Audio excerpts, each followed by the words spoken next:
Well, the issue is actually very simple. Under the law, ALEC cannot engage in substantial lobbying. So, for example, and corporations can't get a deduction if they contribute to ALEC if it does lobbying with the money. So, for instance, if Exxon wants to change some environmental rules and they have a meeting in a legislator's office in the Capitol and they say, hey, we'd like you to change these environmental rules, and the legislator says, great, let's sit down and write some legislation together, that's lobbying. Exxon can't deduct that from their taxes. They have exactly the same meeting at an ALEC's junket on the beach someplace, which they do with some frequency.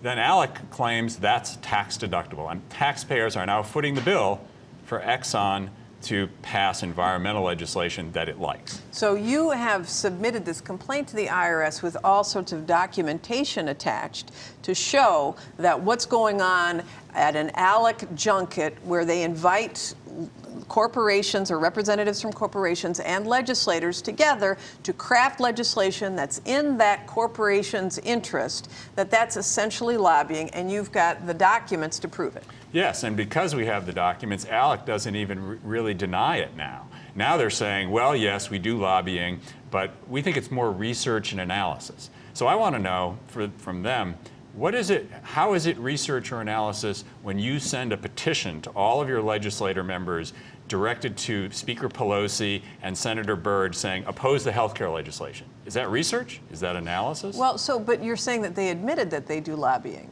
Or they're just calling it something else? They're saying it's lobbying, but there's a loophole for research and analysis. But they're not registered as lobbyists. No, because they say they're doing, what they're really doing is research and analysis, even though it looks like to all the rest of us like lobbying. But so why do viewers care whether they're called a charitable organization or a research organization or a lobbyist? Why should anybody out there care about that? Well, there's an important reason, and that is because we're losing millions of dollars in tax revenues. That's one reason. Because all those corporations can deduct their dues from ALEC, they can deduct their junket expenses, because they're saying it's charity and not lobbying. That's right. I mean, in the last year, one corporation gave almost $400,000 to ALEC and deducted that from their taxes. So that's one thing. Another thing is lobbyists, as you mentioned, have to be registered. We have to be able to see what they're doing.